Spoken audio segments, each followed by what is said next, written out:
I'm joined by my friend Richard. Hello, Richard. And it's good to be back. We missed each other last week. We did, but I'm always happy when I see you. I think, okay, it's fine. We're going to delve into the world of medical sciencey stuff, and you always make me feel better because you're such a nice person. Well, the compliment is returned for the same reasons. Thank you, sir. Now, let me just do Pure Media the magazine because I know that you're going to be on my show at some point, and we're liking these features. We're getting to actually meet some of the writers, the voice behind the pen, which is always very exciting. And we've got the December magazine is already in my mind. With the November very much, right here. But at the same time, the December's there. And I'm looking forward to seeing where our writers are going to go for the December issue because it just makes sense to me to bring Christmas in if we can. Indeed, let's see what they bring. Yeah, I'm looking forward to it. I'm sitting here in my Pure Magazine T-shirt, which I like a lot. Now, you write the column on medical doctory stuff. You also speak on my show, which is this one. On my radio show about medicine. And just for people who are thinking, who's Richard? Well, he was a GP. He's been a surgeon in medicine for quite a few years, recently retired, and I think looking very good on it. That's very kind of you, despite grandchildren having been staying the last 2 weeks. Well, they create a pursuit of joy. That's about right. Right. What have you got for us tonight then? Well, actually, it's something that you sent me, but also I'd seen on the Southeast News, as I live in Margate, on the TV the day before.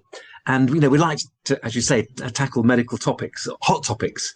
And some I find myself, some other people send me. And this one is one that you've sent me and I've seen myself. It sort of comes into both categories, really. And it highlighted what they were showing was the delight of a previously blind lady recovering her sight using up-to-date technology. So you couldn't resist the story. I couldn't resist it. And I want to now tell everybody else because it's a real, feel-good story. And, we've looked at medical stuff in the past, for example, caffeine, prostate screening, and we tend to look at the pros and cons.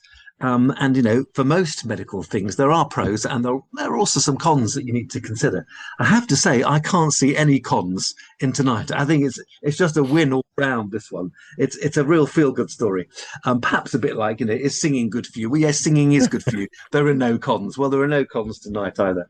I just really want to celebrate a medical advance where no healthy skepticism, if you like, is needed. So in the news, there's a 70-year-old lady called Sheila who was registered blind, and she'd been losing her sight for at least 30 years. Can you imagine it?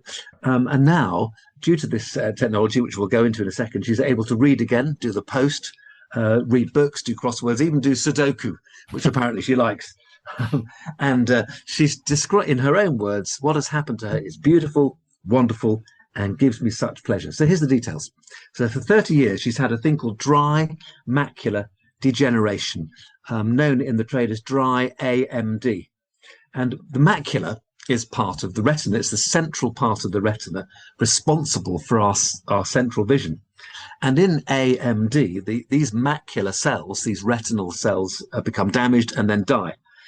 So first of all, you get blurred vision, then distorted vision, you lose your color vision, fine detail. And it's very common in the over 50s.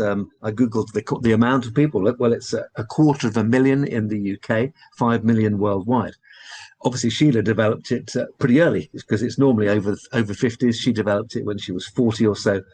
And by the time this technology came along, she could only see, if you can imagine, at the periphery of her vision. She had to keep turning her head to see anything because the central part's lost. So what's the new innovation? Well, it's an implant, a chip in the retina, which is implanted, and some special glasses that go with it. And the doctors at Moorfields in London, this implant, can you imagine, the wonderful surgical hands, a 2 millimeter square microchip. And this thing is not only 2 millimeters square, it's the thickness of a human hair. What? Inserted into and under the retina. Wow. I mean, that technology is amazing. Then you put on these special glasses with a built-in video camera, which sends an infrared beam of images to the implant The implant then sends them to a small processor, which enhances them, makes it clear, goes back to the optic nerve into the brain, and hey presto, you can see. So this is 30 years of degenerating vision, and they showed what she could see before, what she could, showed us what she was seeing, if you like, on the TV. And it's a slow business because you see one word at a time, which is amplified, and then you have to move on to the next word and then the next word. So it's not smooth reading, but it is reading. And suddenly you could just see the delight on her face when she put on the glasses for the first time, which of course the cameras snapped, and just wonderful. And it's taking her months to develop her reading again, as you can imagine. But I think it's, we can celebrate unequivocally the brilliance of scientists and surgeons. Sheila punches the air and she says, I am one happy bunny. Technology is moving so fast and it's amazing to be part of it. And I just thought, well, that's great. That's enough to pass on. But what about other people? This is Sheila. This is one lady. How many other people have benefited from this new discovery? What's the success rate? So I went into it a little bit more detail. And there's a study on this particular implant, 2 millimeters square, human hair thick, 32 patients, of whom 27 have been able to read again. So I guess that means that 5 haven't, for whatever reason. But 27 out of 32, that's pretty good. And they're restoring their central vision. And what that means is they could read the top 5 lines on a standard eye chart. So it's not perfect, but, wow, wouldn't you or I take that? Fantastic. And Sheila did even better. And a guy called Dr. Peter Bloomfield, who's the director of research at the Macular Society, he describes the results as fantastic news for those who otherwise have no treatment options. When your cells die, I mean, this is amazing. Cell death, you would imagine, is cell death. That's it. We have 2 eyes and that's it. But no, they've managed to do better than that. Fantastic. Essentially sending a signal, regardless of the macula, through the glasses, into the implant, into the optic nerve, which is just at the back of the retina, and into the brain. Absolutely fantastic. And he said, this guy, Dr. Peter Bloomfield, there have previously been many disappointments in the world of dry AMD treatment. Now there's hope. And at present, where are we? Well, the implant's awaiting approval for use in the UK, and then, of course, needs to be adopted and made available for use by the NHS. What about other conditions? Is it just for dry AMD? No. Oh, I'm the bearer of good news tonight, Andy. We hope that this technology could be used to help others with different eye conditions in the future. The only thing it does rely on is a functioning optic nerve. So if your optic nerve doesn't work, then it's not going to work. Anyway, how do we respond as Christians? Well, we have a big smile on our face. We are delighted, aren't we? And if you like, essentially, restoration of function is what Jesus did. When he healed the sick, when he cast out demons, when he made the lame walk, and of course the blind see, he's restoring function. We're not enhancing things beyond normality. This isn't the Special Olympics. We're not interested in that. That, I think, is personally unequivocally wrong. That's a different subject. But this, restoring people to normality, or at least some form of normality, making the blind see. Wow, using the gifts that God has given us. Hallelujah. Where do we even begin? Let's just try and put this into some sort of perspective. 2 millimeters long. You're talking not even a grain of rice. That's probably a bit longer, isn't it? Oh, yeah, definitely. 2 millimeters by 2 millimeters by 1 thickness of a human hair. which is just crazy. I mean, it's phenomenal. I get the optical nerve part. You need to have something functioning for it to speak to you. I don't understand it, but I can understand the basic mechanics of something can see something, sends it, enhances it, and it gets back onto your eye. But I mean, it is. I mean, it's phenomenal, isn't it?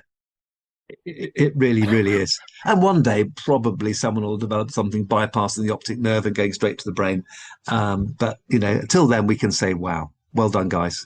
Well, that's the thing. This is pretty much whatever this technology is. It is clearly in its infancy, and this is how good it is now. We can help somebody to read very slowly, 1 word at a time. This is like day one. Where are we going to be in 100 days, so to speak, metaphorically, with the advancement of this? When they decide that 2 millimeters is far too thick, let's make it smaller and far more effective. And we just everything gets smaller and more effective, doesn't it? But just the sense that we don't need a functioning retina, we can get bypass that. You think, wow, who would even think of that? Well done. Well, I mean, that's the other thing. How did they come up with it? Because I'm sort of a bit dumbfounded and lost for words. Because 2 mil square. One is the thickness of a human hair. This lady for 30 years has had decreasing levels of eyesight. So she obviously has some vision, hence the optic nerve is still functioning. It's not functioning well, and it's degrading. And yet they've given her the I mean, it's just amazing. The other thing is that I mean, we say God has given us gifts, but one of the things we learn about it, don't we, as Christians, that we have a creative God who's created everything, and we are made in His image, and that's why we can be creative.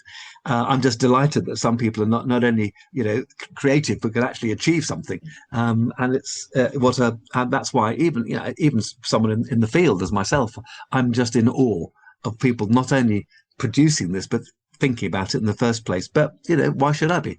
We've got a creative God.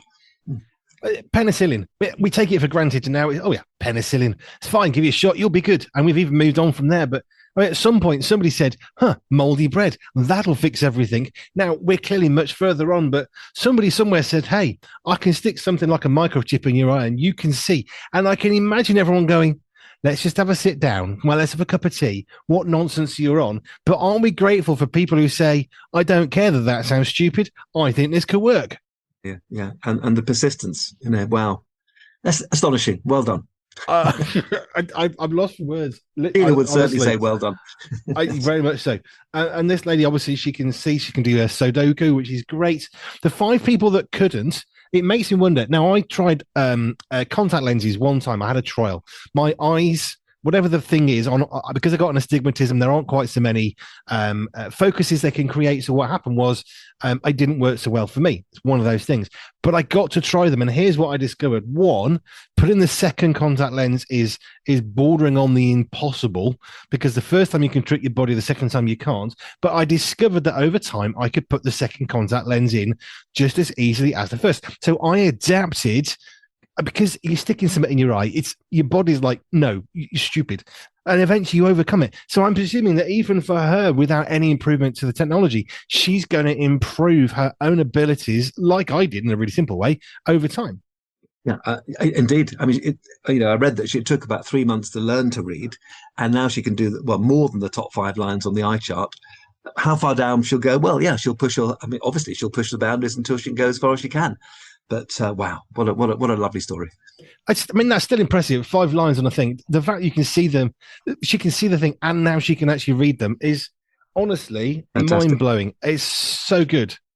Yeah, well, that and I'm very pleased it came my way. Then and you sent it my way, and the news said I don't watch the news more than probably twice a week.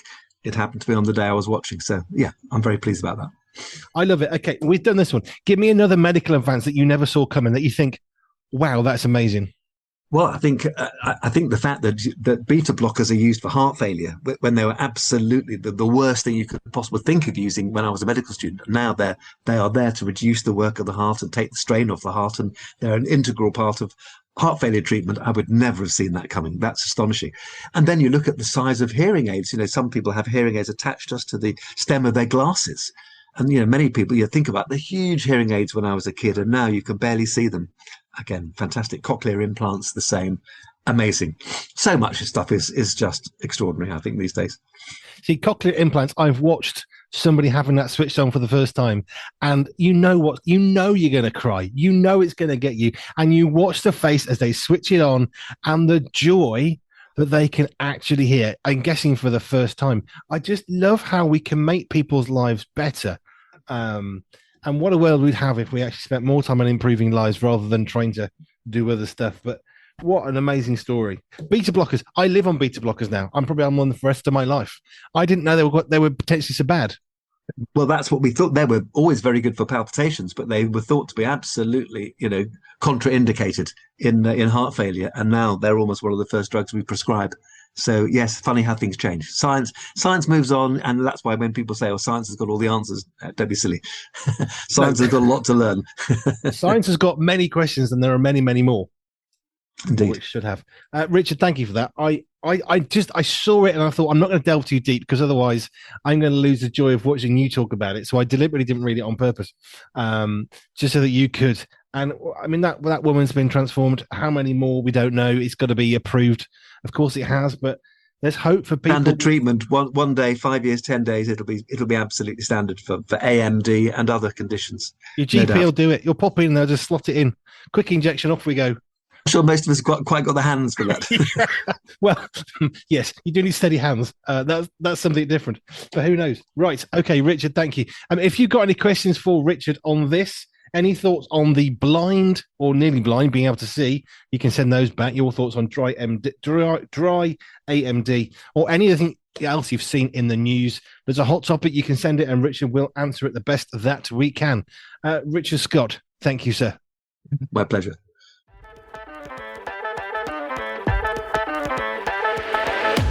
The November edition of Pure Media, the magazine, will be perfectly formed for you from Friday the 7th of November.